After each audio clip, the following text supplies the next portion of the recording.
Imagine waking up one day and realizing that the person staring back at you in the mirror is not entirely you. At least, not the you once believed existed. There's a familiarity in the reflection, yes. The same eyes, the same hands, the same weary curve of the shoulders. But beneath it, something feels hijacked. It is as though a silent, unseen force has woven itself into your very being, shaping the way you think, the way you feel, and the way you act. A force that whispers when you make decisions, that pulls the strings when you convince yourself you're free. Now ask yourself, who are you when the behaviors you despise, the patterns you swore you'd break, and the impulses you can't resist begin to feel more real than the identity you claim to own? What happens when the thing you once indulged in, alcohol, nicotine, scrolling endlessly through glowing screens, chasing approval, work, even love, ceases to be something you do and becomes something you are? Addiction is often spoken about as a bad habit, a weakness, or a dangerous craving. But what if that description is shallow? What if addiction isn't just something you struggle with? What if it becomes the scaffolding upon which your sense of self is built? Imagine a man who once took a drink at a party to loosen his tongue, to laugh more freely, to join the rhythm of others around him. Years later, he no longer knows how to enter a room without that crutch. The alcohol has not only numbed his fears, but has rewired his very identity. I am someone who cannot function without it. Or picture the young woman who checks her phone every 2 minutes, convinced she's simply keeping up with the world. Over time, the dopamine surges of notifications, the approval of likes, the endless feed of distraction become not just a habit, but the very lens through which she defines her worth. When she doesn't receive the ping of recognition, she doesn't merely feel disappointed, she feels non-existent. Here lies the terrifying paradox. Addiction, at first, masquerades as freedom. It offers release, pleasure, escape. It tells you, this is yours. This is your choice. This is how you control the chaos of life. But slowly, quietly, it rewrites the script of who you are. The more you surrender, the more it whispers, without me, you are nothing. So let me ask you, where does the line blur between what you choose and what controls you? At what point does the glass of wine, the endless stream of content, the compulsive need for validation stop being a temporary relief and become the architecture of your very being? And if addiction becomes inseparable from your identity, then who are you when you try to let it go? Carl Jung once wrote, "Until you make the unconscious conscious, it will direct your life and you will call it fate." Addiction thrives in that unconscious realm. It does not just hijack your behavior, it colonizes the hidden corridors of the psyche, convincing you that its voice is your own. You think, I want this, I need this is who I am. But is it really you speaking? Or is it the echo of something that has taken root in your unconscious mind, wearing your voice like a mask? Consider how language betrays us. People say, I am an addict, as if addiction is not something external, but a core definition of the self. It is not, I struggle with addiction. It is not, I sometimes use to escape. It is, I am. That tiny phrase, 2 words, binds the compulsion to the essence of identity. It fuses behavior and being until you no longer know where one ends and the other begins. But here's the greater question that unsettles everything. If addiction can become identity, then how much of what you call yourself is truly yours? How much of who you are is the result of unconscious forces, psychological conditioning, or societal manipulation? And if pieces of your identity are built from chains you never chose, can you ever claim to be free? Pause here for a moment. Breathe into the unease. Because this is not just about substances or compulsive behaviors. It is about the fragility of the self. It is about how easily the boundaries of identity can be bent, reshaped, even stolen, until you can no longer distinguish between who you are and what has consumed you. And so we are left with a haunting uncertainty. If addiction becomes your identity, then perhaps the most urgent question is not, how do I quit? But rather, who am I without it? That question, the great question, is where the journey begins. You might believe that addiction is only about substances, behaviors, or chemical hooks in the brain.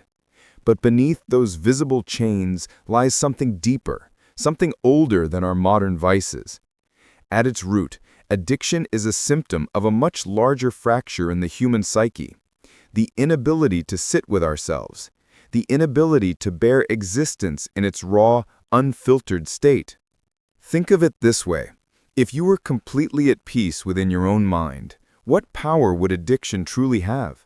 What grip could it hold over you if you carried no void inside, no restlessness, no hunger for escape? The unsettling truth is that addiction doesn't appear in a vacuum. It blooms in the cracks of our being. It feeds on our unacknowledged wounds. Carl Jung described this shadow, the hidden aspects of ourselves that we repress, deny, or bury. It is in this shadow that addiction thrives.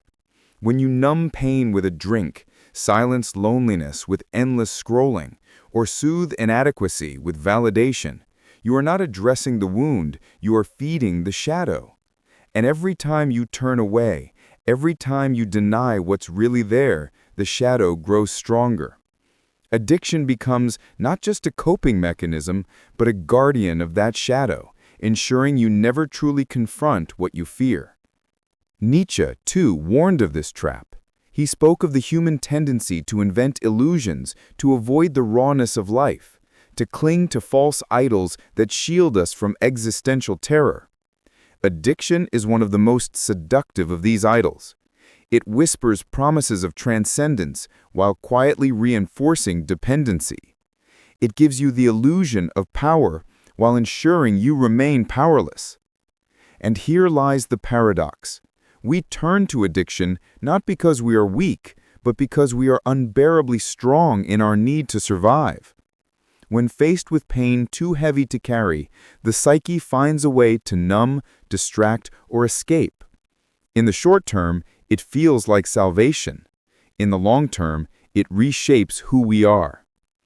Addiction, then, is not simply about craving. It is about survival strategies etched into identity. But society complicates this further. We live in a culture that does not merely tolerate addiction, it manufactures it.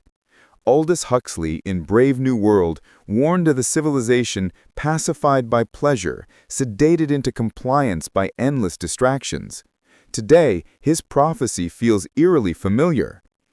Corporations engineer foods designed to be irresistible. Social media platforms exploit dopamine pathways with infinite scrolling. Governments turn a blind eye to industries that profit from dependency, as long as the machine of consumption keeps running. Is it any wonder that addiction so easily slips into identity when the very world around us teaches us to equate consumption with selfhood?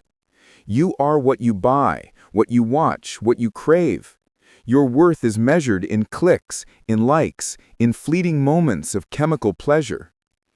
Addiction doesn't only live in you, it lives in the very structure of society. Jean-Paul Sartre once declared that man is condemned to be free. We are thrust into existence with no manual, no inherent meaning, forced to carve out significance in a world that offers none. For many, that burden is unbearable. Addiction offers an escape from that weight. It numbs the dread of freedom, the terror of responsibility, the silence of an indifferent universe. But in doing so, it quietly robs you of the very freedom it promised to ease. You trade existential anguish for dependency. You trade freedom for chains. Psychology echoes these insights. Neuroscience shows that repeated addictive behaviors carve deep grooves into the brain's reward circuitry. The dopamine rush that once felt like a thrill becomes the baseline of existence. Over time, the brain rewires itself to expect, to crave, to need. This is why addiction feels like identity. It isn't just something you do, it reshapes the way your very brain defines pleasure, motivation, even reality. But here's the deeper, more disturbing truth. Even when the substance or behavior is absent, the pattern remains. The identity of addict lingers like a ghost. You may quit drinking, but the underlying emptiness still hums beneath the surface. You may delete the app, but the craving for validation still gnaws at the edges of your mind. Addiction may disguise itself in different forms, but its root, the wounded psyche, the existential void, the societal conditioning, remains unresolved. This is why so many relapse. This is why so many replace one addiction with another. Because the problem was never the substance alone. It was the silence beneath it, the wound never named, the shadow never faced. Let me ask you, have you ever wondered why so many people describe themselves as addictive personalities? Why they feel as if no matter what they touch, it consumes them? It is because the psyche, once entangled in these patterns, begins to define itself by them.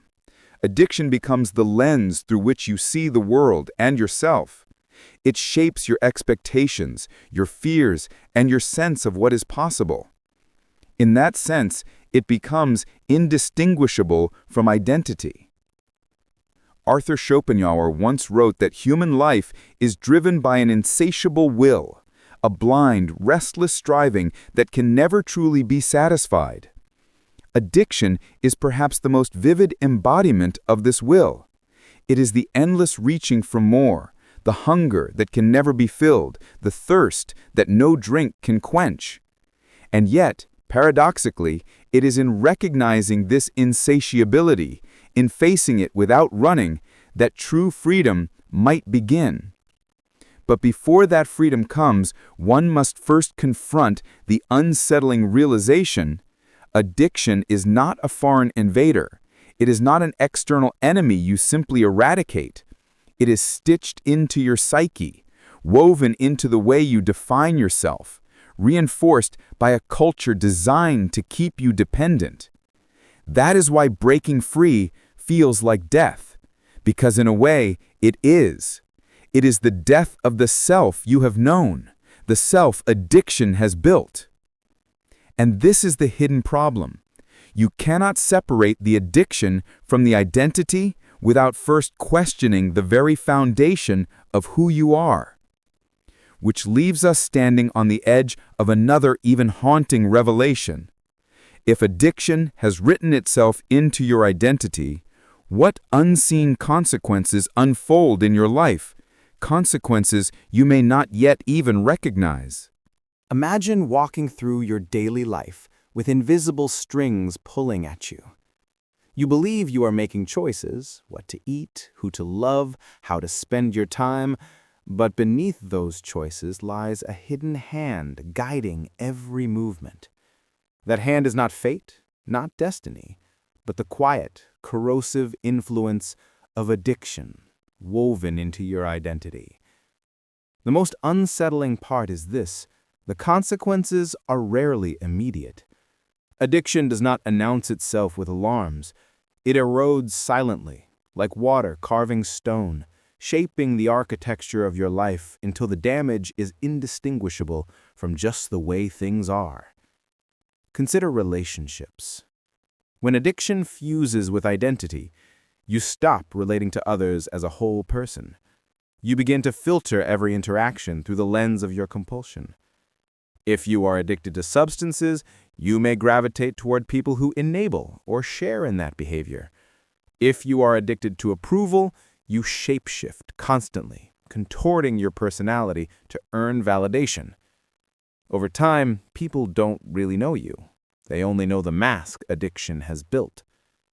The tragedy is that even love, the purest form of connection, becomes corrupted. Instead of being seen for who you are, you fear being exposed for what you cannot escape. Intimacy feels dangerous, vulnerability unbearable, because beneath it all, you suspect that without your addiction, there may be nothing left to love. But relationships are only the beginning. Addiction's deeper consequence is the quiet collapse of freedom itself. Jean-Paul Sartre insisted that to be human is to be condemned to freedom, forever responsible for our choices. Addiction erodes that freedom, not with chains you can see, but with compulsions that feel indistinguishable from desire. You tell yourself, I chose this. But the truth is murkier. Did you choose? Or were you compelled? This is where cognitive biases reinforce the trap. The brain becomes a master storyteller, rationalizing behavior to protect identity. The confirmation bias makes you notice only what supports your addiction. The friend who says, it's just one drink. The ad that tells you you've earned a reward. The algorithm that feeds you the next hit of distraction. The availability heuristic convinces you that your behavior is normal because everyone else does it too. Slowly, imperceptibly, the narrative shifts until the addiction feels not only acceptable, but inevitable. Neurologically, the grooves deepen. Dopamine floods the brain in anticipation, not fulfillment. The reward system becomes hijacked, prioritizing short-term relief over long-term flourishing. This isn't just chemical, it's existential. Addiction doesn't merely distort what feels good, it distorts what feels possible. Goals shrink, vision narrows, the future becomes something to endure, not to create. And society applauds it. The worker addicted to productivity is called dedicated. The consumer addicted to shopping is praised as keeping the economy alive. The person addicted to digital validation is celebrated as influential. In this way, addiction's most sinister consequence emerges. It camouflages itself as virtue. You may be rewarded for your chains, admired for your compulsions, promoted for your dependencies. Society hands you a medal for what is quietly destroying you. Nietzsche warned of this in his critique of herd morality. What the majority praises is often what keeps individuals tame, obedient, and unthinking. Addiction aligns perfectly with this system. The more distracted you are, the less likely you are to question. The more dependent you become, the less likely you are to rebel. Addiction pacifies, anesthetizes, and assimilates. And in doing so, it steals the very spark of rebellion that makes you human. But perhaps the most devastating consequence is existential. Addiction alters not only how you live, but how you interpret the meaning of your life. Viktor Frankl argued that humans can endure almost anything if they can find meaning in it. Addiction, however, offers false meaning. It tells you, this is why you live, to chase, to consume, to numb. You confuse intensity with significance, craving with purpose. And when the high fades, the meaning collapses, leaving a deeper void than before. This cycle, chasing, collapsing, returning, slowly etches despair into the soul. You may not name it despair. You may call it stress, boredom, loneliness. But deep down, it is the recognition that your existence is being spent, not created. That your time, the only currency you truly own, is being bartered away for fleeting relief. And so, addiction's most insidious consequence emerges. It robs you of yourself without you noticing. One day, you may wake up and realize you have become a stranger in your own life. The goals you once had, the passions you once nurtured, the relationships you once cherished have all been quietly suffocated beneath the weight of your compulsions. You are no longer living. You are being lived. Let me ask you this. What happens when an entire society succumbs to this invisible erosion? When addiction becomes not the exception but the norm? We see it already in the endless glow of screens at dinner tables and the constant chase for productivity that leaves people burned out and hollow, in the quiet epidemics of anxiety, depression, and despair.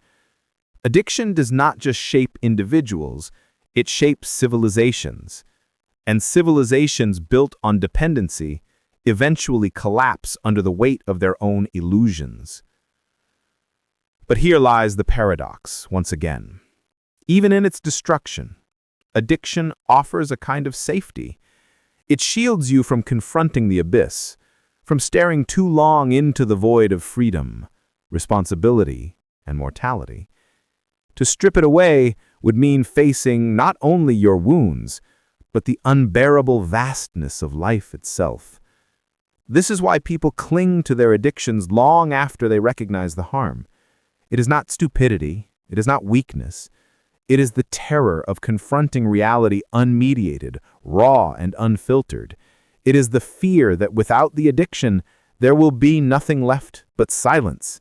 And in that silence, the truth of who you really are. And yet, if you listen closely, there is another truth hidden here. The very chains that bind you may also be pointing to the door of liberation. For if addiction reveals the cracks, then perhaps within those cracks lies the path to transformation. But to walk that path requires something radical, something that feels less like recovery and more like rebellion. Which brings us to the next step. What does it mean to rebel against the very self that addiction has built? To break free from addiction is not merely to change a habit, it is to declare war against a false self.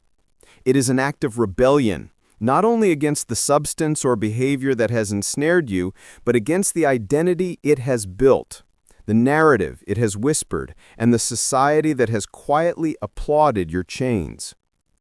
Most attempts at breaking free fail because they aim only at the surface. We try to stop drinking, stop scrolling, stop consuming. But this is like trimming the branches of a tree while leaving its roots intact. The branches grow back, sometimes even stronger. Real rebellion begins when you dare to pull the roots from the soil of your psyche, even if doing so feels like tearing out a part of yourself.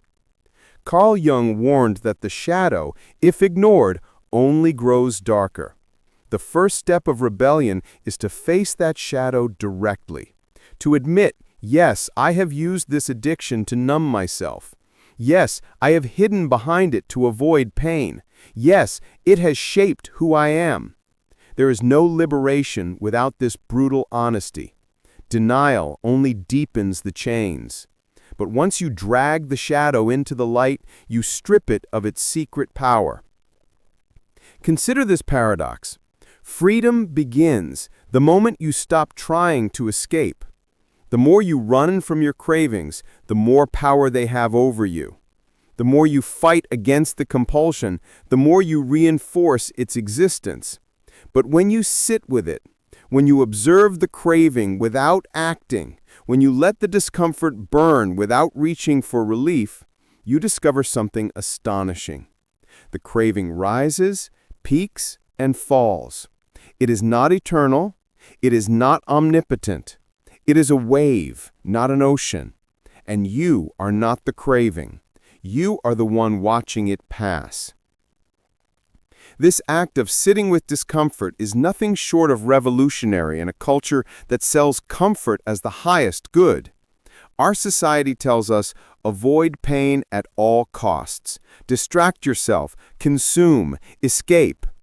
To resist that conditioning is to rebel not only against addiction, but against the very system designed to keep you dependent. Nietzsche spoke of the need to become who you are, a phrase often misunderstood. He did not mean indulging every impulse or discovering some hidden essence waiting inside you. He meant creating yourself consciously, shaping your identity through will, through struggle, through the embrace of life's chaos. To break free from addiction is to take up this task. It is to refuse the false self addiction has built and to begin sculpting a truer, freer self from the raw material of suffering. But rebellion is not only internal, it is also external. To truly break free, you must resist the societal forces that profit from your dependency. This means learning to see the manipulation for what it is. Every advertisement engineered to exploit your dopamine system, every platform designed to keep you scrolling, every product promising quick relief is part of a machinery that thrives on your weakness. When you recognize this, choosing not to engage becomes an act of defiance. Every time you say no, you are not just refusing a craving, you are refusing a system that feeds on your submission. Yet rebellion is not destruction alone, it is also creation. To remove addiction is to create space, and nature abhors vacuum. If you do not fill that space with meaning, the addiction will return in another form. Viktor Frankl's work with Holocaust survivors revealed this truth with harrowing clarity. Those who endured unimaginable suffering were not the strongest or the healthiest, but those who found meaning in their suffering. Without meaning, survival itself became unbearable. So ask yourself, what meaning will you create to replace the addiction? It cannot be vague. It must be something you can live for. Something that pulls you forward when cravings threaten to drag you back. Perhaps it is art. Perhaps it is love. Perhaps it is service, contribution, creation. Meaning is the antidote to compulsion because it offers a deeper fulfillment, one that no substance or behavior can counterfeit. And this is where the rebellion takes on its most radical form: transformation through suffering. Addiction teaches us to run from suffering, to numb it, to drown it. But the rebel turns toward it. The rebel asks, what is this pain trying to teach me? What is this emptiness pointing me toward? In this way, suffering ceases to be an enemy and becomes a guide. Every craving becomes an invitation to look deeper. Every discomfort becomes a teacher. But make no mistake, this rebellion is not glamorous. It is not a cinematic triumph with swelling music. It is gritty, lonely, and often terrifying. It feels like losing yourself, because in a sense, you are. The self addiction created must die for a truer self to emerge. Nietzsche called this process the death of God, the collapse of old illusions, followed by the terrifying freedom to create new ones. Breaking free from addiction is your personal death of God.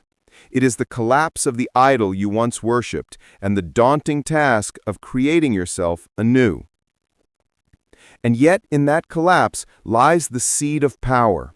For the first time you see clearly, you are not your cravings, not your compulsions, not even your past. You are the one capable of choosing differently. This realization is small, fragile, but it is everything. From it grows a new identity, one not based on dependency, but on conscious creation. So rebellion is not a single act, but a way of life. Every time you resist the old patterns, every time you choose to face pain rather than numb it, every time you replace compulsion with meaning, you are engaged in the highest form of rebellion, reclaiming yourself.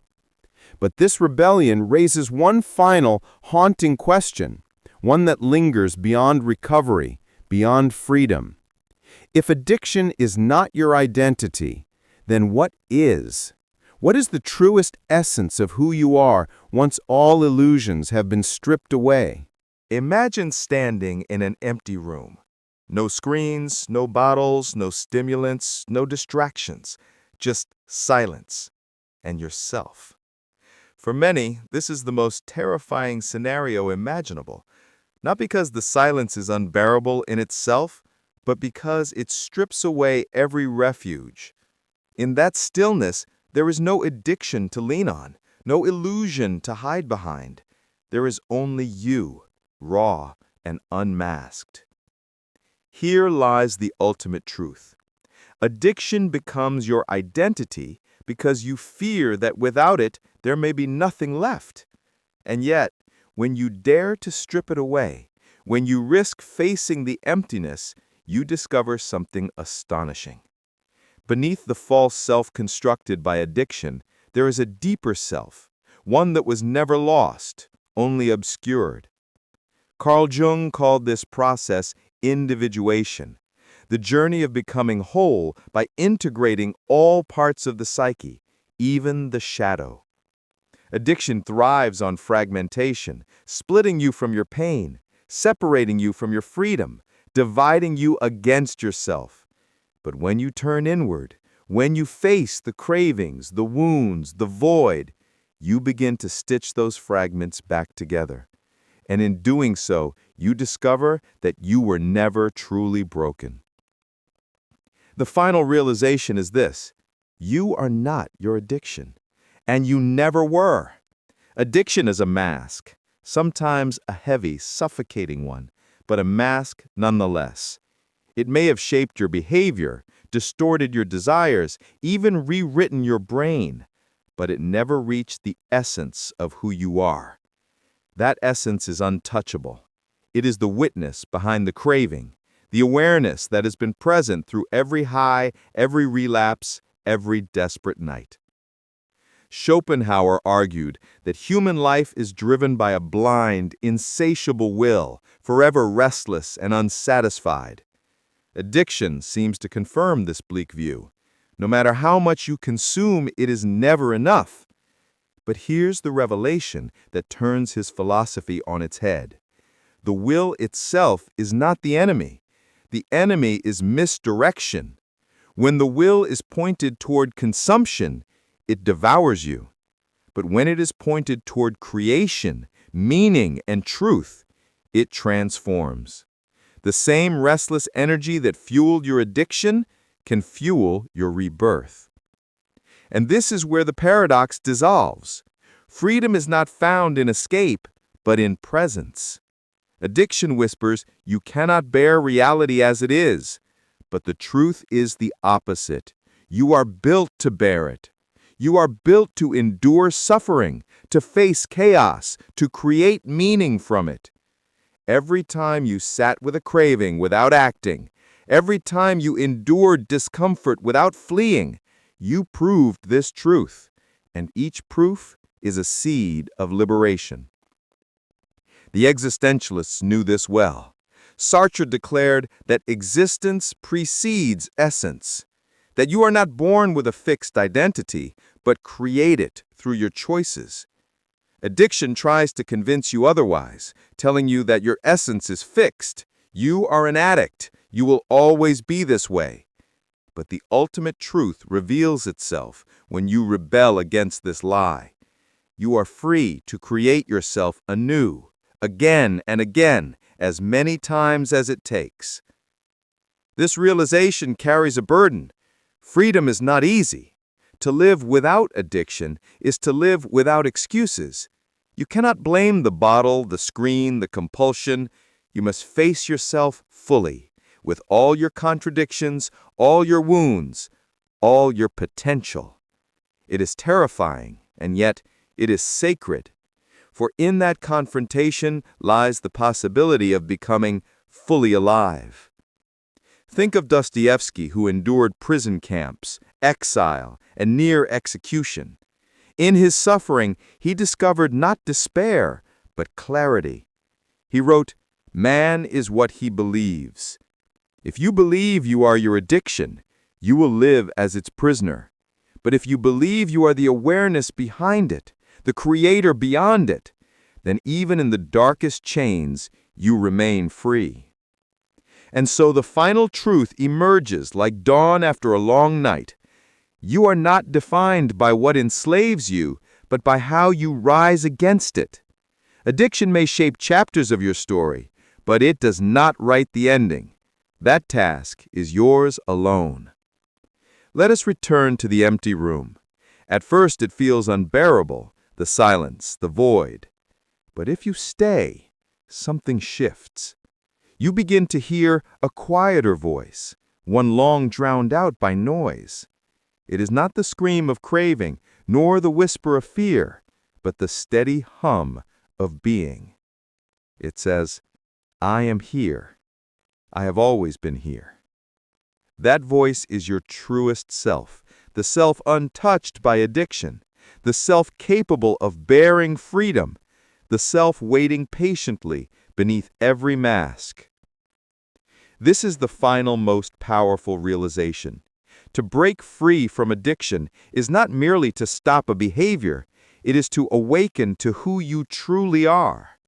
Addiction becomes your identity only when you forget that identity is not fixed, but fluid, alive, and endlessly reborn.